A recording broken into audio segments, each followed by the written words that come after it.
As I said, Commencement Chapel is always a fascinating time where we welcome new faculty, and as you heard, we have quite a few, where Tyndale's twofold mission, both educationally and transformationally, is focused. It's all focused to this end, to students.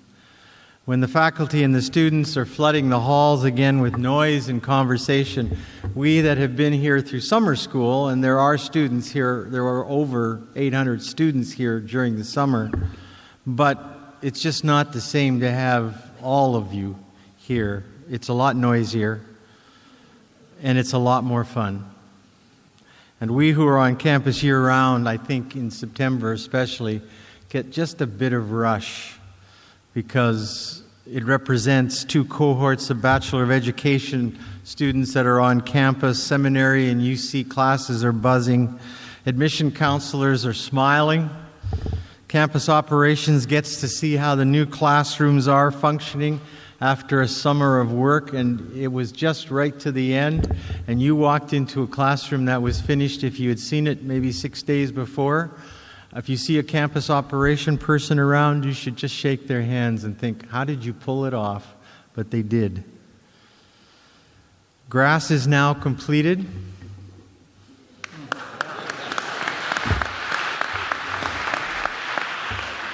Listen, I need more than that for this. The grass is now completed.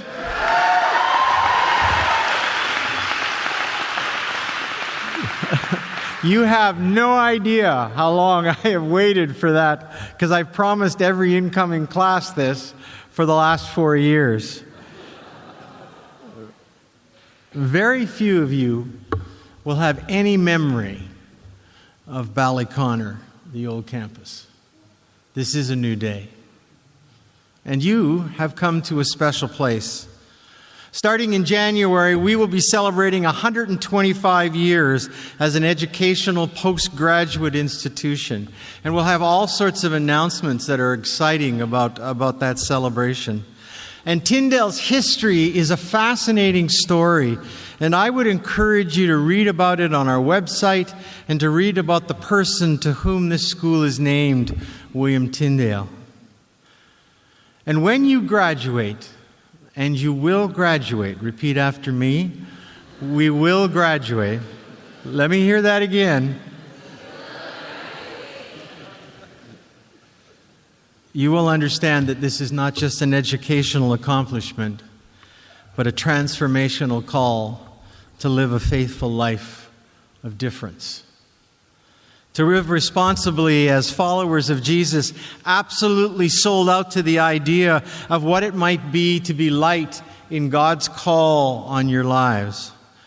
And our alumni, as you meet them over these next years, will show you the way. They have been doing this for over 120 years. You are living and studying in one of the most exciting times in history to be a follower of Jesus Christ in North America. I know that may seem strange, but this passage in Mark chapter 12 gives you a true sense of what it will require of you to live and to lean into this time as a person of faith. It's a window, if you want, into our mandate as a university and as a seminary. Mark is telling this story as a young acolyte and follower of Jesus. He's just excited about Jesus. And if you read the Gospel of Mark, you will sense a breathlessness. He loves to use words like, and then, and immediately. And this creating of a sense of immediacy throughout the Gospel caused one person to call this Gospel the Go Gospel. If you read Mark carefully, you might think that Jesus and his disciples were always in track pants and in running shoes, running from one thing to the next. And now Mark brings up this encounter with the religious and the politically powerful of the day. It was read this morning. From verse 13 on, a wave and after wave of religious shock troops go after Jesus, questioning his authority, whether to pay tribute to Caesar, relentlessly pursuing him and some flaw in his argument that they can use against them. And it culminates in verse 18 when they kind of give their last shot out of their quiver of arrows of questions. And they are exhausted. And Jesus has stood up the test. And then Mark puts it this way. And then, I love this line, the Sadducees came. I love that line. Mark's making a point. He's trying to portray a feeling, an emotion in the moment. Here is Jesus, his Jesus, still on his toes, ready for the next question from those who have been sparring with him with questions and attempts and verbal traps. But instead, they fail and they bring in a fresh troop of questioners. Then the Sadducees came. It appears this was the strategy all along. The powers that be wanted to continue the onslaught after Jesus had been worn down. And now they bring out the heavy hitters, and they've arrived. And they give their best if you read the story again. In truth, what they really do is they expose their intellectual arrogance with absurd theological questions designed to discredit Jesus' position on the resurrection of the dead and the immortality of the soul. This is not the time at a Commencement Chapel for me to talk about those theological questions. You can ask your faculty, your professors. What you need to know is they just keep coming at him, and he keeps giving it back. If you want a reason for why you need to develop a Christian mind and why this is the place you should have come, here it is. Jesus' answers to the Sadducees are tight. They are clear. He is not threatened. He is secured in his place. He knows what's going on. And this inquisition, he ends with this wonderful little dig in verse 27, a dig at the Sadducees and the foundations of their faith. He says this, I love this too. This is one of my favorite encounters. He's not the God of the dead, but the God of the living. You are therefore greatly mistaken. Mark doesn't say how the crowd responded, but nobody, especially the genuinely self-righteous, like to be exposed. They hate being made to feel silly and figuratively naked in the middle of a crowd. But then the encounter continues. One person in the crowd, it says a scribe, which might mean another Sadducee, whoever he is, he appears to have been impressed with the answers that Jesus gave and the skill of Jesus' argument. And in verse 28, Mark describes this scribe, he says, as being impressed, noticing that Jesus had given them good answers. It's Mark's way of signaling to you that these men's questions are different. He's not asking the question in order to catch Jesus in a theological error. He doesn't want to embarrass him. He is honestly wondering. He really wants to know the answer to what he asks. It appears to come from his heart of all the commandments, which is the most important. He really wants to know. This is not the question of someone who wants to know what the minimal standards are to be a believer. How many times do I have to forgive? This is the desire to understand the call of God in its simplest and most profound and graspable way. The scribe, if you want, wants the simple goods, and he wants to live it out. And this encounter becomes one of the most important Jesus encounters, I think, that you can find in the Gospels. And it also leads the scholar of the law, we're told later, to the threshold of faith. The scribe wants to know, what's the most important of all the commandments? Jesus' answer is quick and clear. It comes out of the Deuteronomy passage that was read this morning. Hear, O Israel, the Lord our God, the Lord is one. Love the Lord your God with all your heart, with all your soul, and with all your mind. And then he answers, Jesus says again, the second is, love your neighbor as yourself. There is no commandments greater than these. These were the words that the devout Jew was to quote every morning. These were the words that the devout Jew tied to their foreheads and to their arms as a symbol of memory of what they were called to do, and sadly, what they often forgot. It was not new information to the scribe, and frankly, it shouldn't be new to us either.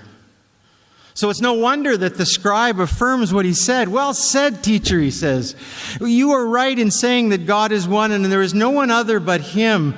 To love Him with all your heart, with all your understanding, and with all your strength, and to love your neighbors as yourself is more important than any burnt offerings and sacrifices." Jesus saw something in this answer. And He says, "You are not far from the kingdom of God." And then it says, and from then on, no one dared to ask Him any more questions. You have come to this place, this strange place called Tyndale. You hopefully have brought an inquisitive mind, a passionate desire for God, or even maybe at least a passive but intrigued sense of being. This is the place that says it is not simply your intellectual journey or even your skill and development that is important. We believe that your character, your spirituality, your emotional development are equally important, and they need to be focused on. The greatest of all commands is a call to love God with everything that you have and everything that you are. At Tyndale, it's an absolute devotion to the development of the mind, to learn to think for yourself, to shape a foundation of intellectual tools that will enable you to live faithfully and integrously in whatever God calls you to do. On the seminary view book, we call it Pursuing Wisdom. In the university view book, we call it Redefining Community and Learning. But the development of the mind is not enough. Loving God with everything we have gives place and priority to shaping the inner places of your life as well, the heart and the soul. In a world where it appears that truth is up for grabs, and that character and compassion are less important than ideological positioning, it's a time for people of faith to reoccupy a higher ground. So hear this. You will learn at this university and at this graduate school of theology that to make our love for God with all our heart, with all our soul and our mind complete, you will also have to recognize the other, to love your neighbor as much as you love God and yourself. Righteousness without compassion and love is cold and hard. And compassion and love without righteousness is careless and, frankly, intellectually dishonest. We will want you to learn to hold these two things in a kind of sacred tension, where compassion and integrity of living actually are evidential affirmations that true faith actually exists. Loving God with your whole self claws at you.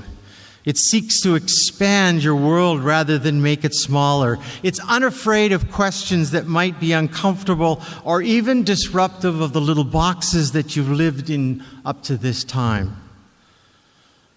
Sometimes it isn't even reasonable. It's just full of imagination and passion and the Spirit of God. And that's why those who argue for doctrinal purity and treat people different than themselves with injustice and hatred are so out of touch with what God's intent is.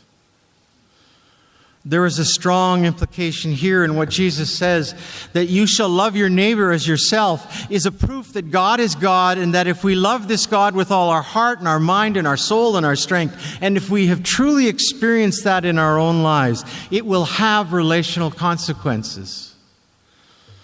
John's letter picks it up. How can you say you love God and not love others? I have my latest John Wesley quote from James Pedler. Where are you, James? Thank you. Wesley said, "Without love, all learning is but splendid ignorance and pompous folly." I love that. Little cheer for John Wesley. Well, that was a little cheer. One of the most wonderful sections of this passage is Jesus' affirmation of the scribe. After the scribe acknowledges the grasp of the two laws, he says, "You are not far from the kingdom of God." Each day of your education here will begin with choices. Are you open? Are you open? Are you open to growing and to learning, to questioning? Are you open to allowing your mind to be stretched and maybe even at some points be uncomfortable? Are you willing to live more and more deeply into the promise of a God's love on your life? Are you open to learning to think? Are you open to being formed in your character in such a way as that you are peculiarly out of sync in the world that God has placed you? Are you willing to live the particularity of faith that dwells on things that really matter? What is true? What is noble? What is right? What is pure? What is lovely? What is admirable? What is excellent? And what is praiseworthy? And if you are, then welcome to the journey and welcome to the Tyndale experience. Welcome to a university and a seminary that wants to shape the people that will live a peculiar and a particular mission of influence in the world. People who want to live the challenge from this passage, not only because Jesus said it, but because Jesus did it. Welcome to Tyndale.